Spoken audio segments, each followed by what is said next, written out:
I want to talk about a recent development in a case that has to do with Lebanon, Eugene, because it kind of explains the ridiculous hypocrisy and double standards that we see in the way that the U.S. and the Israelis treat this country. And that is with the case of this man who died a few years back. His name, I don't know if you've heard of him, Eugene. His name is Amer Fakhoury. And this guy was a senior commander in the South Lebanon Army during Israel's occupation of Lebanon. And the South Lebanon Army was a proxy force that carried out the occupation for the Israelis that was made up of Lebanese collaborators. So it was a militia that collaborated with Israel during that occupation. And this man I mentioned, Amer Fakhoury, he oversaw the notorious prison. If anybody's ever seen footage of Lebanese being liberated from prisons after Israel was kicked out by Hezbollah in 2000, many of those images came from prison, where the most brutal kinds of torture took place. And this man, Amer Fakhoury, he oversaw that torture, participated in torturing detainees, and in some cases, he's been accused of killing them and overseeing their killings. And you can go watch a really good documentary by a Lebanese outlet called Al Mahatta, which you can find on YouTube, that is specific testimonies from his victims explaining what they endured and saw, because many of his victims are still alive. This didn't happen that long ago. And they testify in detail about that. And I'm getting somewhere with this story, I promise. But all that said, Fakhoury fled Lebanon in 1998 through Israel and eventually ended up in the U.S. as that occupation was nearing its end, as the Israeli occupation was nearing its end, as many people who collaborated with the Israelis had to flee.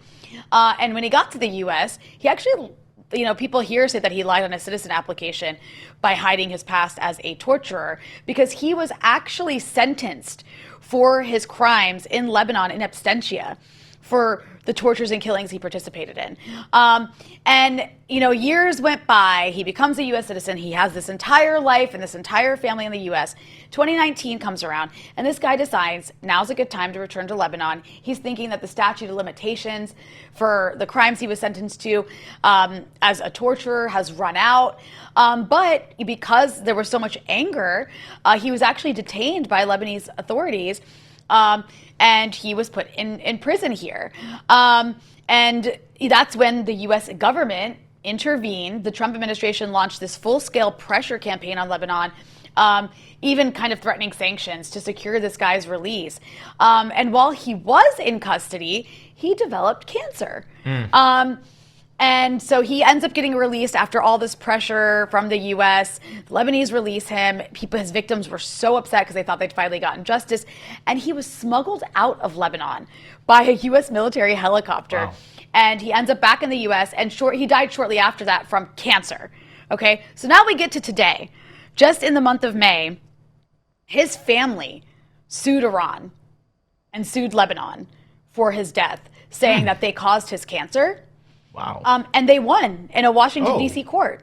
They won, and they were awarded $8 million. Wow. So it's just this insane story, because this actual fascistic torturer who tortured his own people for Israel, his family just is getting an $8 million payout, claiming he's the victim of torture. I mean, the irony is insane.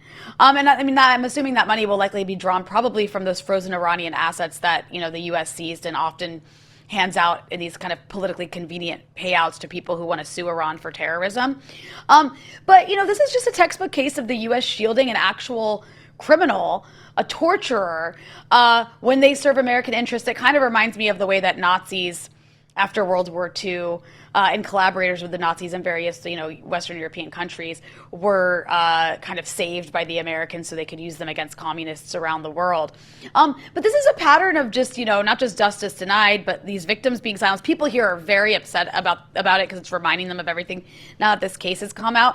But I just wanted to give that as an example of just how absurd the Americans are when it comes to Lebanon, and the Israelis as well. That this guy who was a torturer, a known torturer, his victims are still alive to tell the stories, was literally dies of cancer, and it's blamed on people who resisted Israel's occupation in this country, while those people and their families continue to be victimized. It's just completely outrageous.